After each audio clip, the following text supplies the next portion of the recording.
Good evening to everyone joining us here on Global Television. This is Global Roundtable. I am Uyi Agmofwebe, sitting in for my colleague Ramsey Enokagbo. And here's a quick rundown of some of the day's big stories. The presidency has dismissed as false a viral report alleging that an unnamed chef at the State House, Abuja, was arrested over a purported plot to poison President Bola Tinubu. The Chief Judge of the Federal High Court, Justice John Soho, has indicated his intention to appear before the Code of Conduct Bureau (CCB) over allegations of non-declaration of assets. Mohammed Bello El-Rufai, a member of the House of Representatives, has accused the Independent Corrupt Practices and Other Related Offences Commission (ICPC) of waging a smear campaign against Malam Nasir El-Rufai, his father, by, quote, weaponizing his constitutional rights to silence. And finally, members of the Islamic movements in Nigeria, IMN, popularly known as Shiites, led by Ibrahim El-Zakzaki, have protested in Gombe, Niger, Kano, Bauchi, Yobe, and Sokoto states over the killing of Iranian Supreme Leader Ayatollah Ali Khamenei in a joint U.S.-Israeli strike. I'm joined by two gentlemen on the program, James Ezema, journalist and civil society practitioner, as well as Abdul Rahman Aliego, journalist and development practitioner. Gentlemen, it's a pleasure to have you on the program. Nice being here. Thank you very much for having us. Oh, great. Let's move further a little. Our presidency says no staff had attempted poisoning President Bola Tinubu. Now, the presidency has dismissed as false a viral report alleging that an unnamed chef at the State House here in Abuja was arrested over a purported plot to poison the president. Responding to inquiries from journalists, Senior Special Assistant to the President on Media and Publicity, Temitope Ajayi, categorically described the claim as fake and without foundation. The clarification followed the circulation of an unverified report across certain online platforms claiming that a member of the kitchen staff at the presidential villa had been apprehended in connection with an alleged attempt to poison the president. Gentlemen, I don't know if you find this perplexing or overwhelming, but this is a weighty allegation. This is the president we're talking about. And I want to start with you, Abdul Rahman. It takes a lot to have access to the president in the first instance. And we also understand there are basic protocols in terms of how the president's food or whatever he has to consume is prepared and then, of course, gets served and what have you. And people say in every rumor there's an element of truth. How much of such elements do you find in this? Yeah, as always, you discover that when anything happens or people said that something happened, particularly in that coveted position of Mr. President, what you see is one denier. Right. They debunk it. That's by the media team? Yes. But at the end of the day, there will be element of truth in all these things. Don't forget, when the issue of coup plot to overthrow Mr. President came up, the first thing that came on the media was denier. They debunked it that such thing never happened. At the end of the day, we discovered that some people were arrested and alleging that they actually plotted that coup. So, but I don't know what is always behind that kind of, maybe it's a system, because this is not the first time, this is not the second time that when something came up, the first thing from the media, the presidential media team, is to debunk it. At the end of the day, you discover that something like that actually happened. So I don't know if it is part of their defense mechanism to first debunk any allegation. At the end of the day, they will now come back and say that thing actually happened. So, and we are in a democracy. I said maybe that is the part of their defense mechanism. I said maybe that is the part of their defense mechanism, other than just come up and tell the whole world the truth and how the thing happened. So, but denying it, and at the end of the day, come back and say it actually happened. Even a series of appointments in this same administration, that you will discover that somebody will be announced, appointed this and that. And at the end of the day, the same media team will still come back to the media that that appointment is not actually happened, that it was either error or what have you. So, like I said, the best media, the best system of maybe laundering the image of any administration is to come to the public and tell the public the needed truth, what the public needs to know, because some of these things are being perpetrated by human beings. Right. And anything that is done by any human being, it will later get out to the general public. So at the end of the day, government will be going ups and downs here and there, debunking what actually happened. I'm not saying this actually happened, but given what has happened in the past, that when something happened, the media team of the Mr. President come forward to tell Nigerians that it did not happen. At the end of the day, we will later know that this thing happened. And I don't want to say that this actually happened, but being their system, being their style, so I don't think it is good for healthy for our nation.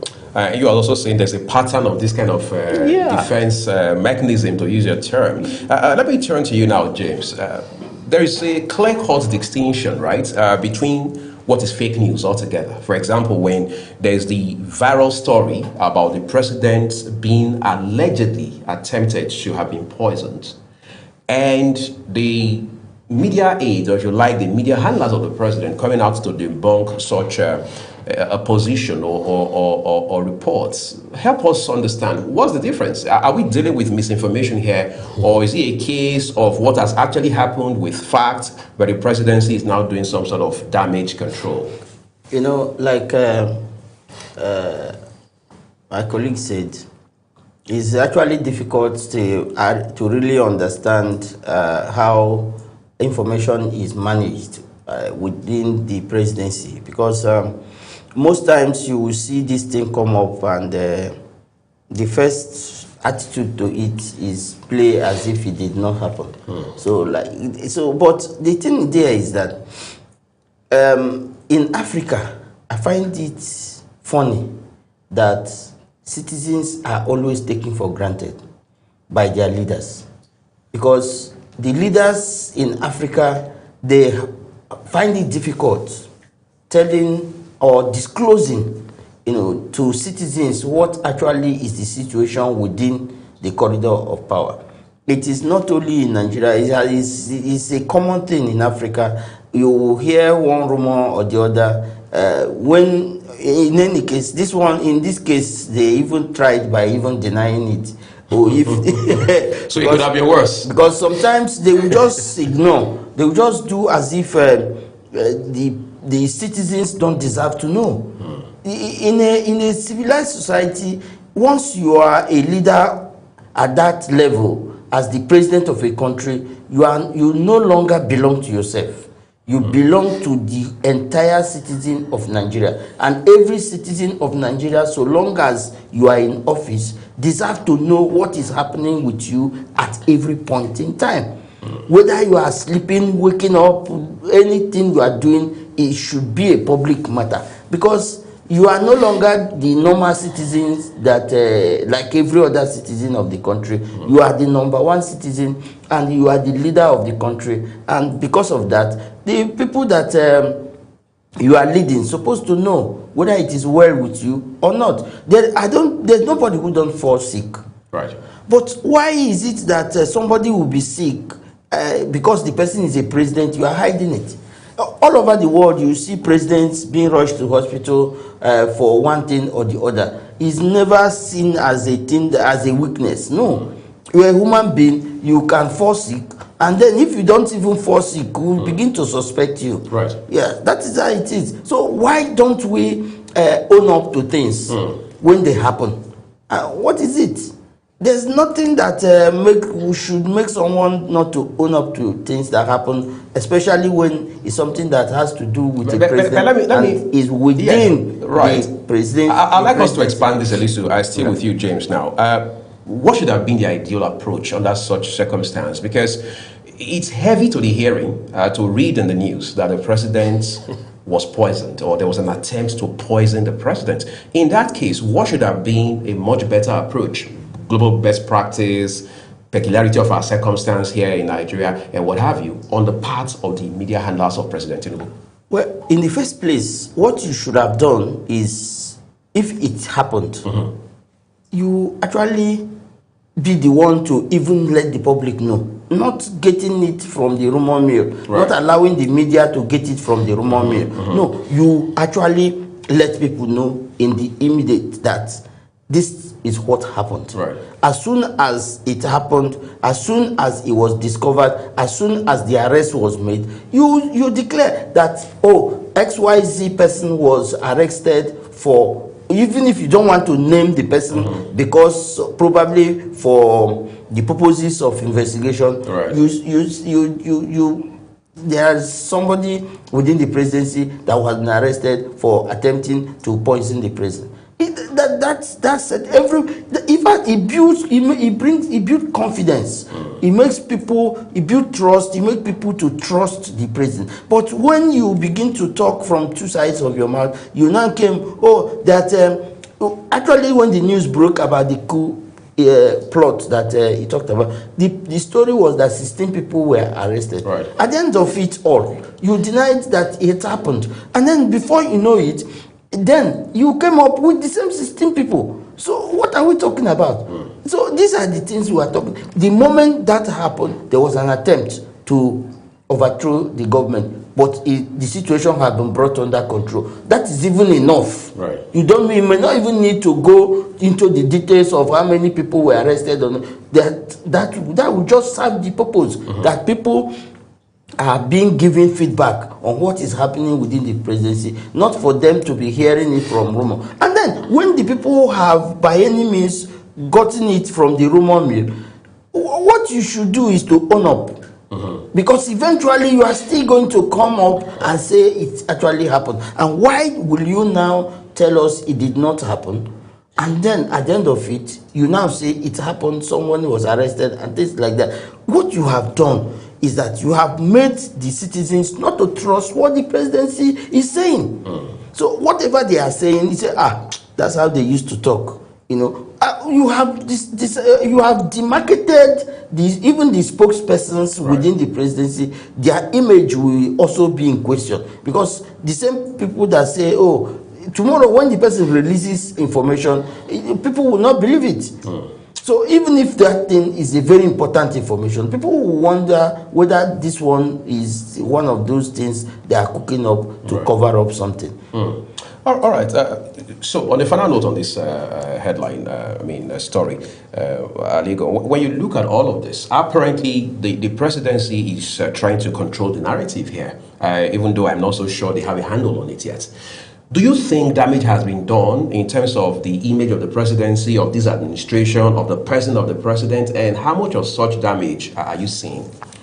You know, when in any administration, when you are not coming out to be open to public on a particular happenings, is casting a kind of doubt in the image of Mr. President, even the image of the people managing him media-wise.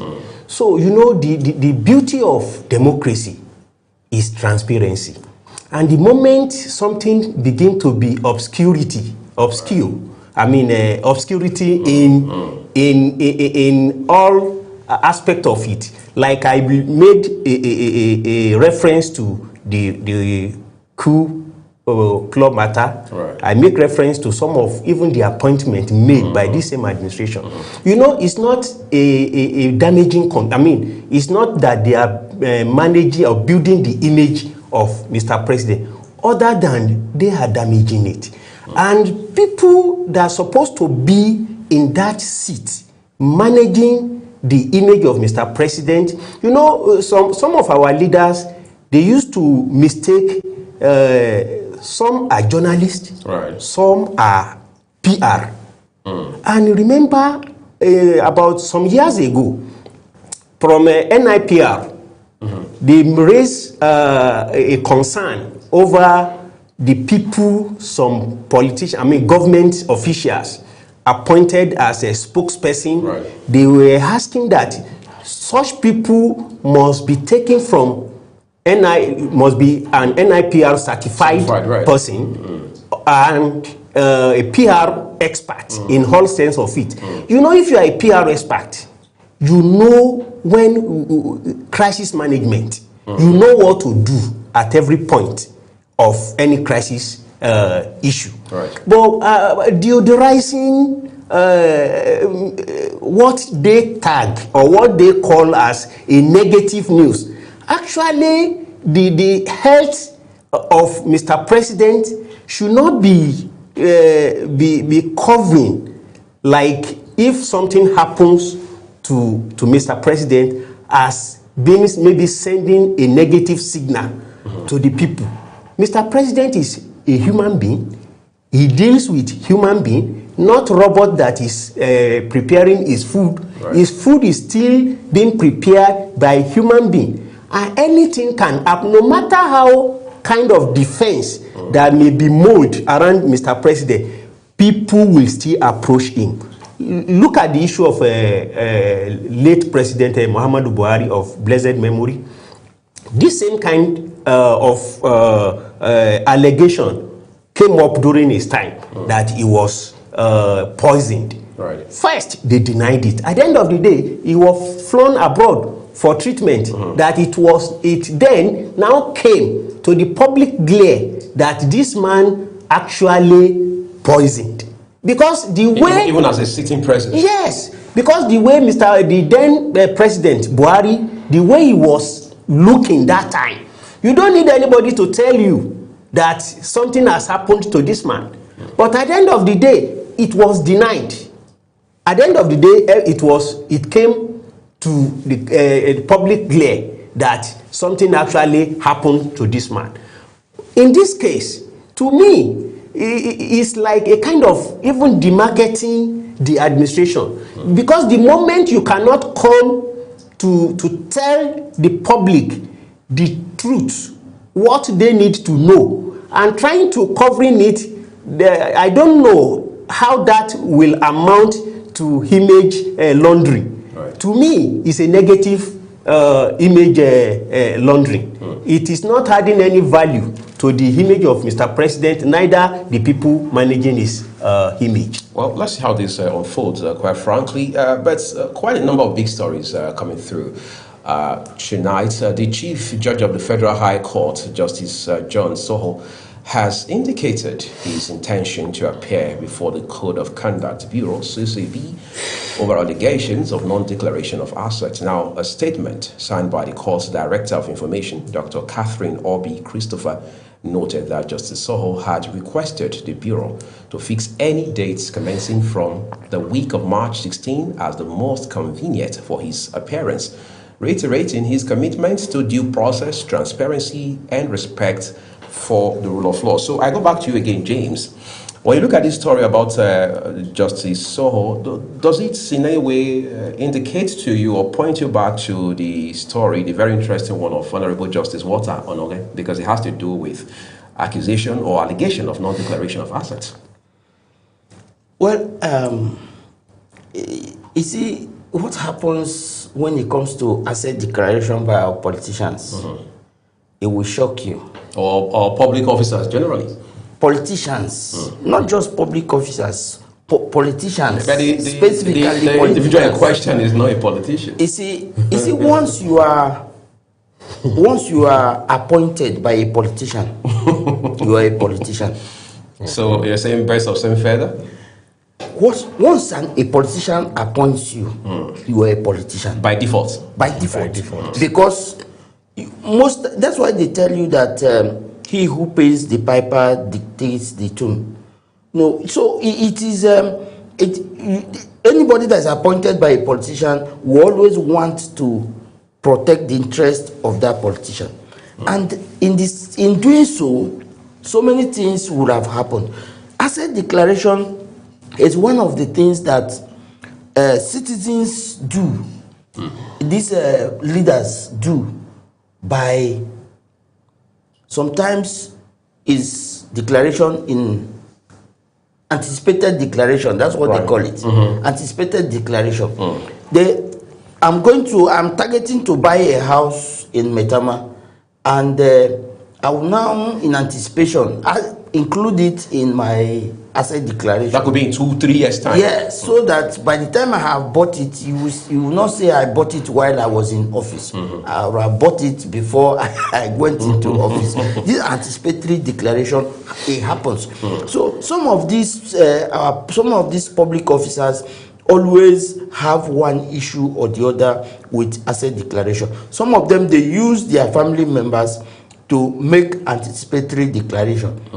So it is if you want to investigate our public office holders on this issue of asset declaration, man, if thorough and proper investigation, not compromised investigation, is to take place, none of them will be able to survive it.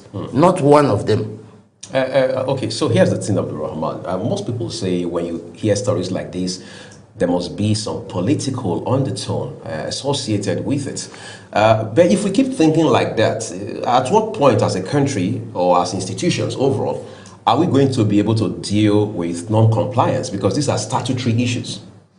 The issue of asset declaration, is always tagged with public office holders. Right.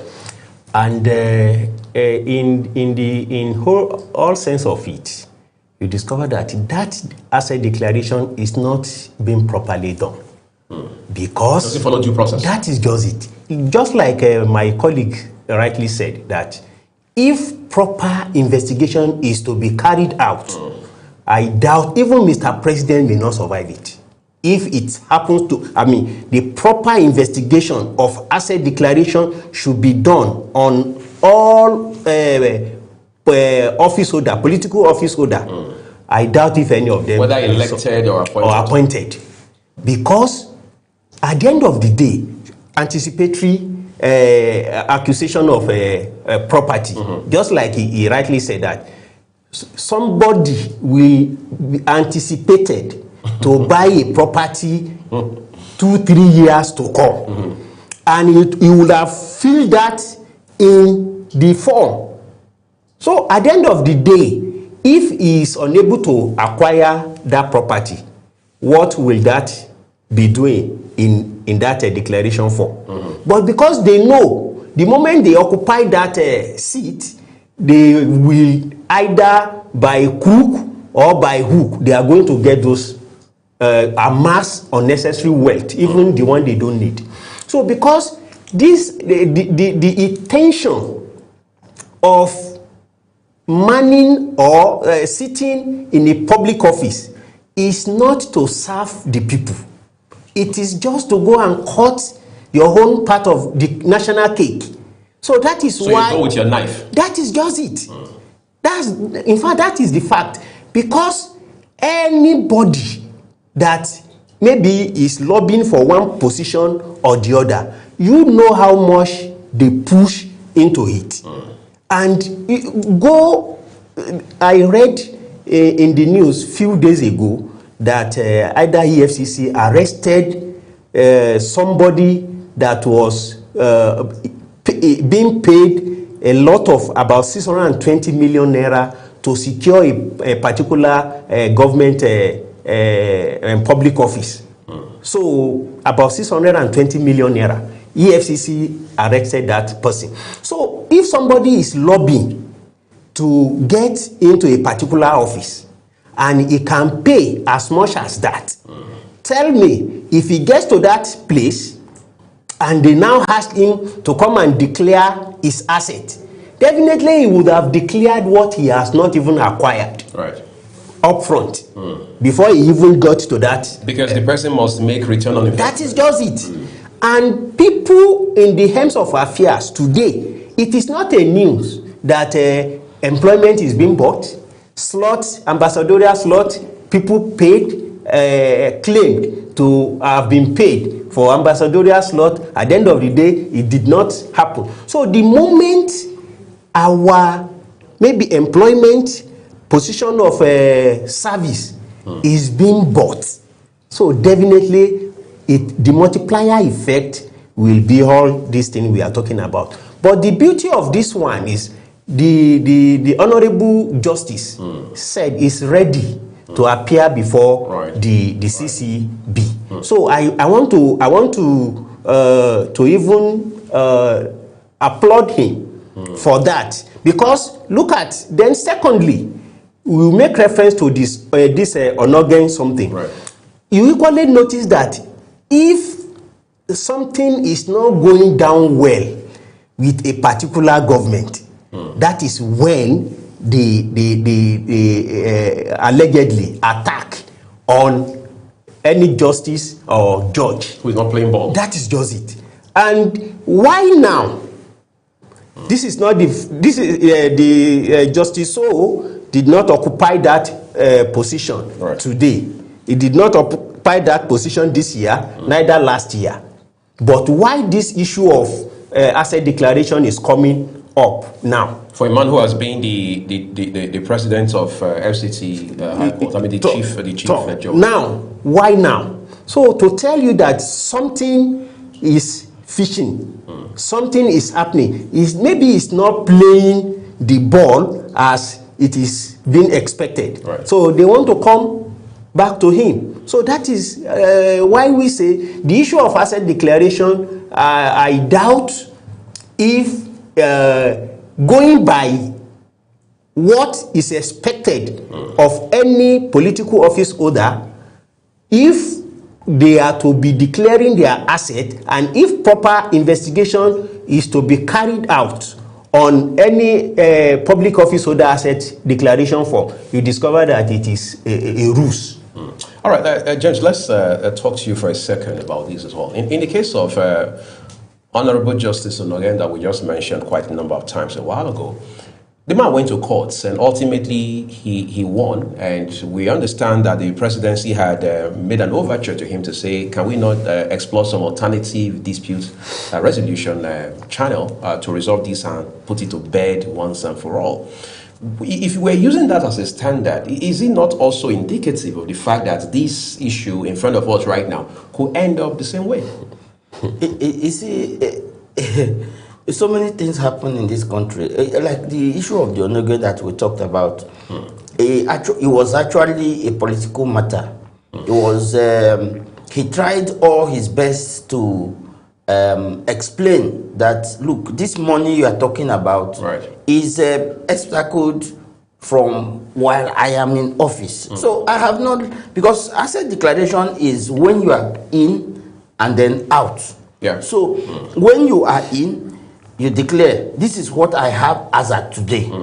When you are going, you declare, this is what I have as at today. At that point, he was not yet to exit. So he was still in office. So you cannot say that he should come and declare that which he would declare when he's leaving office. At the appropriate time, at the appropriate time, he will actually be retired, and he will not declare his asset.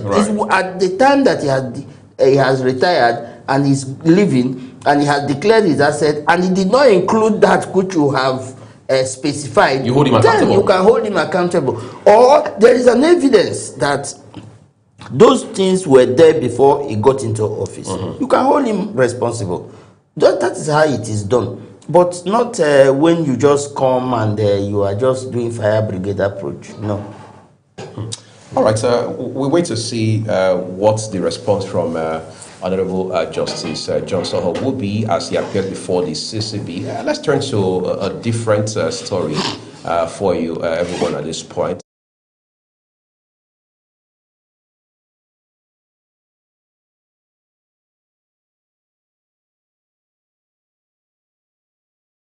Commission, ICPC, of waging a smear campaign against Malam Nasir El-Rufai, who, by the way, happens to be his biological father.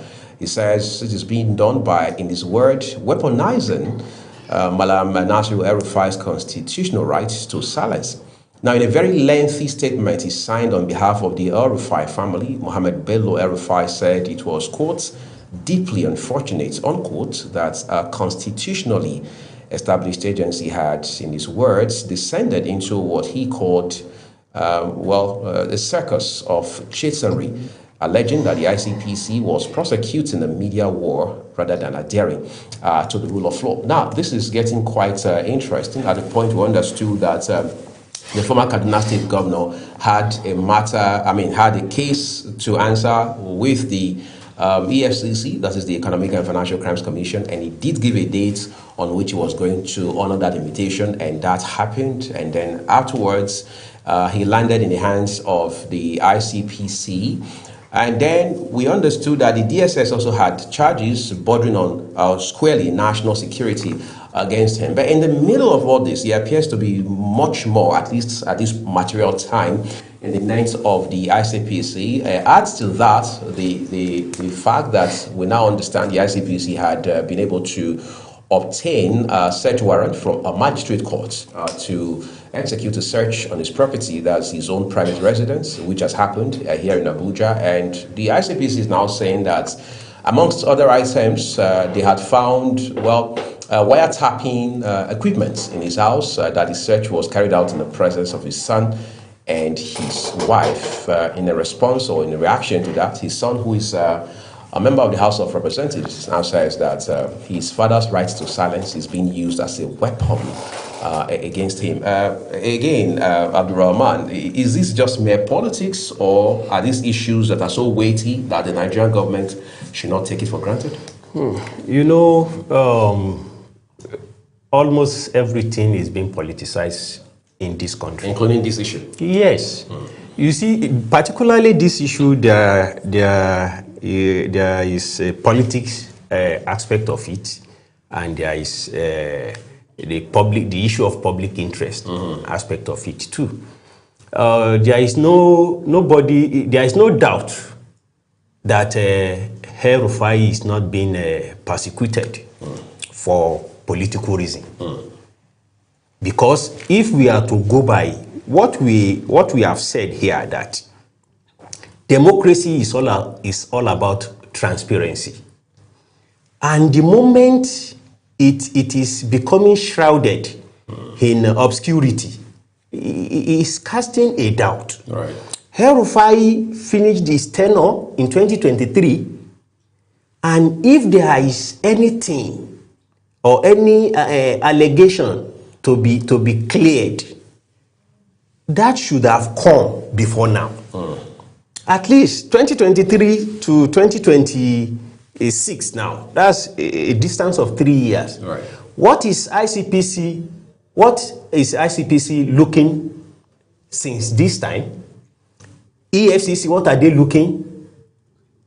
Given this time, like 3 years, or over 2 years, that a particular allegation has been possibly filed against El-Rufai, and it was not brought to the public, and he was not arrested then for the time of over 2 years. It was when El-Rufai, the camp, is not going the way the APC is going, is now becoming a problem. They are now after him. Unfortunately, you know, in anything you are doing, you have to be, one, mindful of law. El-Rufai, I don't know, you know, he's a radicalist.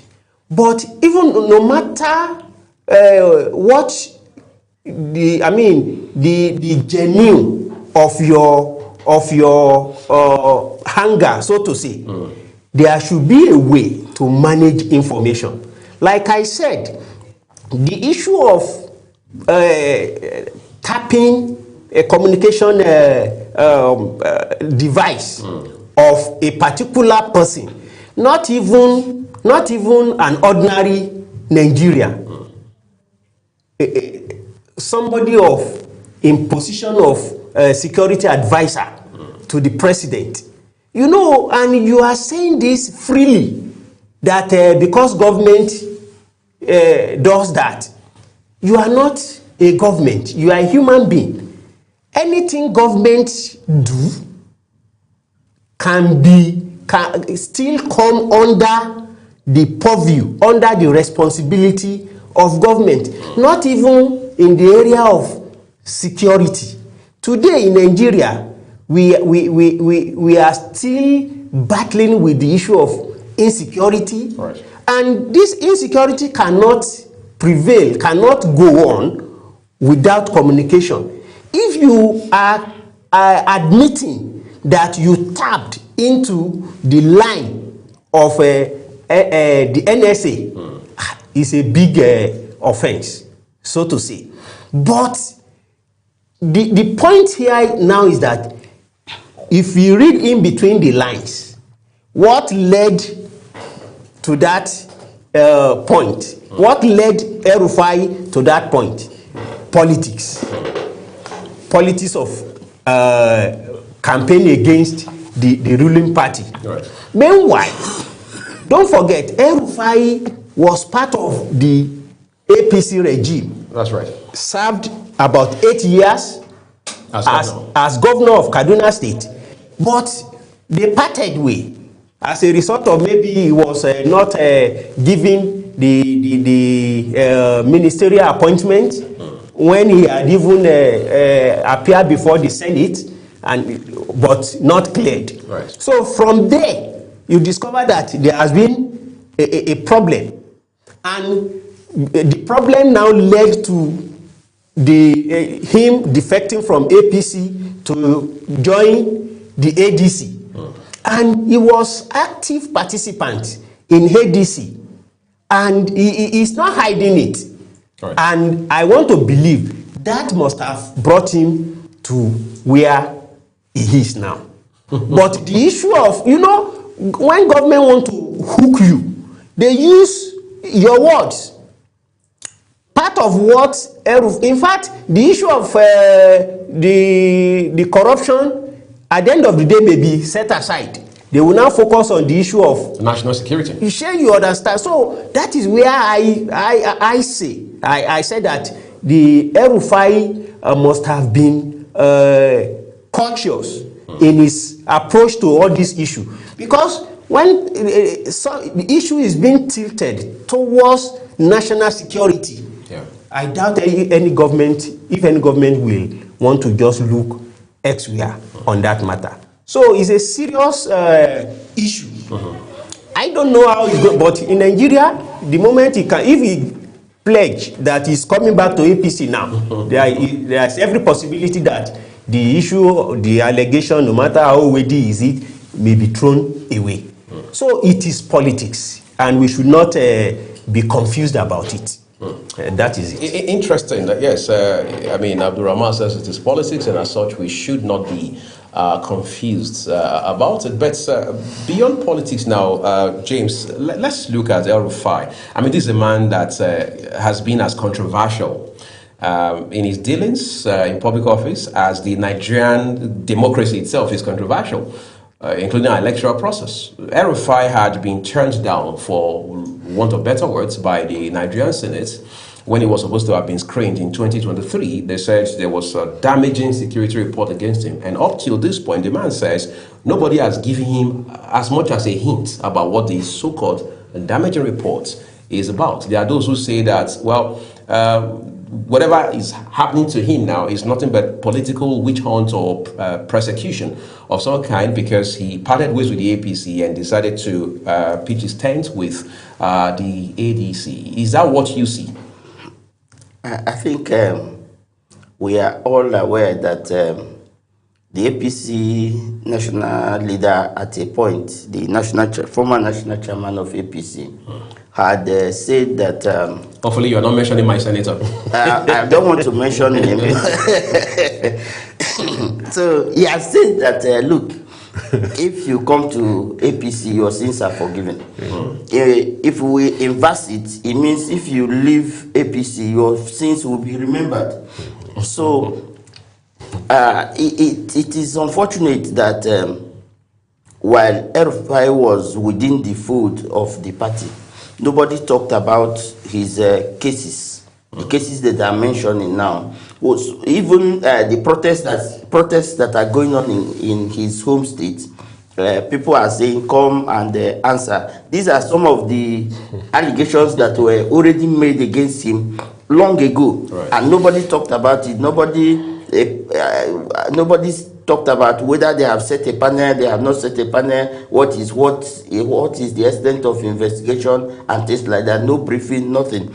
For almost 2 years plus, and then you now come up with people protesting and asking for him to be held accountable just because he has left the APC. And then all his sins are now being remembered by the powers that be. Yes, I know that El-Rufai himself, he overstepped the bounds when he made certain security, national security related comments. And some people say that El-Rufai had no capacity to tap into the NSA's lines. And it is actually funny that an individual would now be said to have a gadget in his house that he uses to tap. He probably would have used to tap the NSA's line. And if that happens, why is it that a whole government cannot know the location of bandits that use phones in Nigeria? Because this thing is actually, the government is actually trying to indict itself.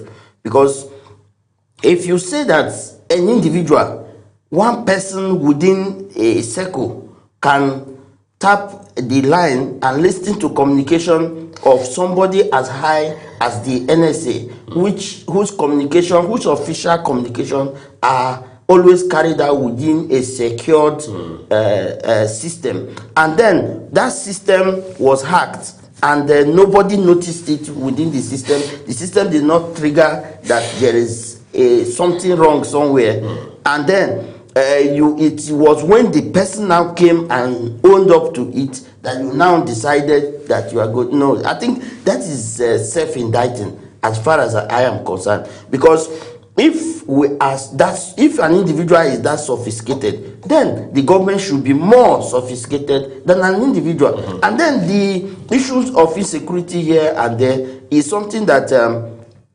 ordinarily we should not be talking about.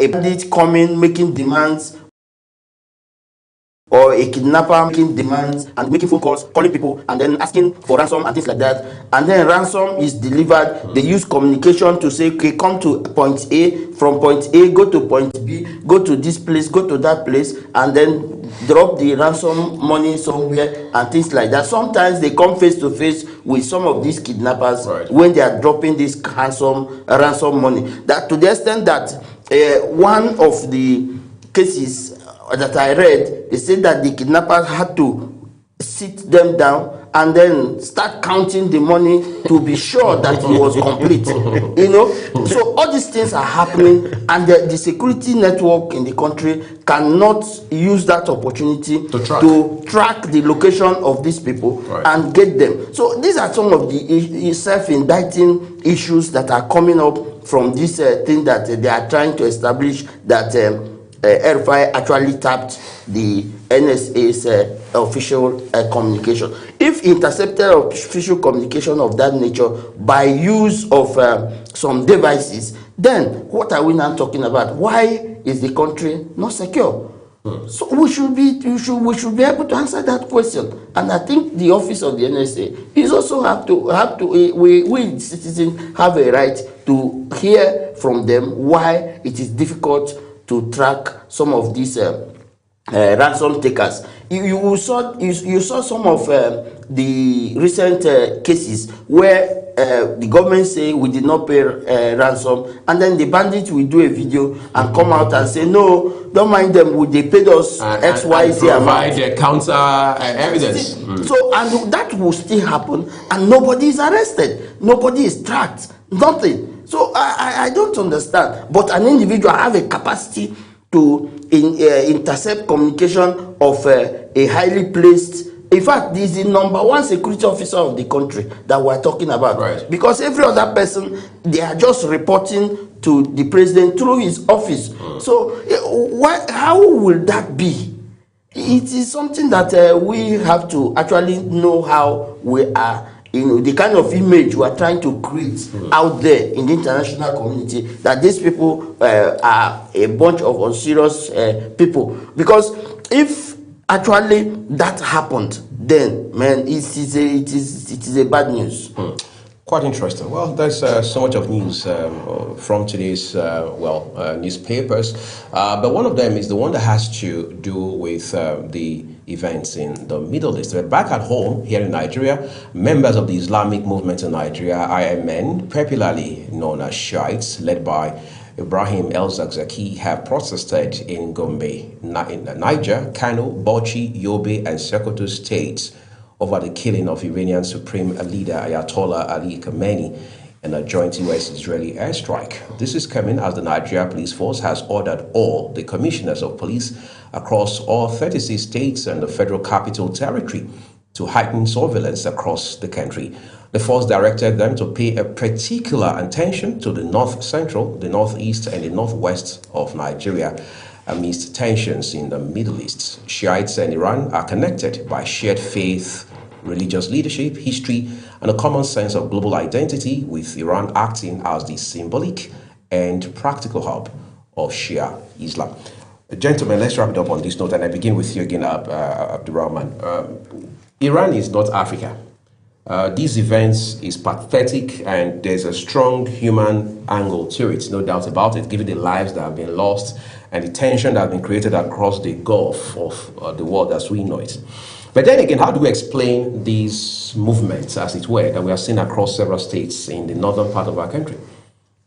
You know, ignorance can fuel anything, because you have to know, if you are to sympathize with somebody that was killed, there is a way you do that. Right. You can send out your condolences message, and you can condemn the way and manner that killing came. But for you to now protest, because protest, particularly in the northern region, northern Nigeria, right, always followed by chaos, harassing, killing of life, damaging of properties. But if you are, most of these people coming out to protest, if they ask them to tell you the reason, even what is happening in the Middle East, I doubt if any of them can come out and actually tell you what is really happening. Right. Is it a religious war? Is it a regional, is it economic? Is it social crisis? So, because for you to come out to protest, you must understand what is happening and what you are protesting on. So, if somebody is killed in a war situation, because if you look at what is happening in the Middle East, you discover that it is mixed. Why I said it is mixed is that, one, Iran and Israel, before now, they shared even diplomatic relationship. Right. Before now, until I think 1979, when Ayatollah Khomeini became the president of Iran, the supreme leader. Now he declared Iran as the Islamic Republic of Iran, and they shared belief that Israeli is enemy, and they started break away the treaties and the relationship they had Israeli. Right. Israeli. So that was, since that's 1979, the relationship has gone haywire. But it is happening in Iran and Israel. As a Nigerian, no matter how feelings you shared with Iran can be better expressed by maybe condolence, irrespective of the way and manner the event happened. Right. Yeah, this is a crisis that has been engulfing the Middle East, and it may be shocking to know that even some of the countries around this region, right, they are supporting Israeli, US, and some are not supporting that they are with Iran. So if some people, some countries within that region, including Saudi Arabia, including United Arab Emirates, yes, and in support of Israeli, US Israeli, and what would then concern of somebody in Nigeria? Good. I want to move it to James quickly because time is quite limited. Okay. James, obviously you understand that Nigeria has the non-aligned policy on issues like this. So Nigeria neither takes side with Iran on the one hand, nor Israel and the US on the other hand. Ironically, here we are in some states who are Protestant. This is what you might want to refer to as mixed signals. What implications does it have, especially given position in the international community? The problem with Nigeria is that we are so religious, but we lack spirituality. We are so religious, we don't even understand the essence of religion. We don't even we don't understand the practice of the religion that we preach. Yesterday we were discussing, we said, if Nigerians actually practice these religions that we have, whether it's Islam, Christianity, or traditional religion or whatever, right, if we practice it the way we go to the extreme most of the time, I can tell you that Nigeria would have been the best place to be.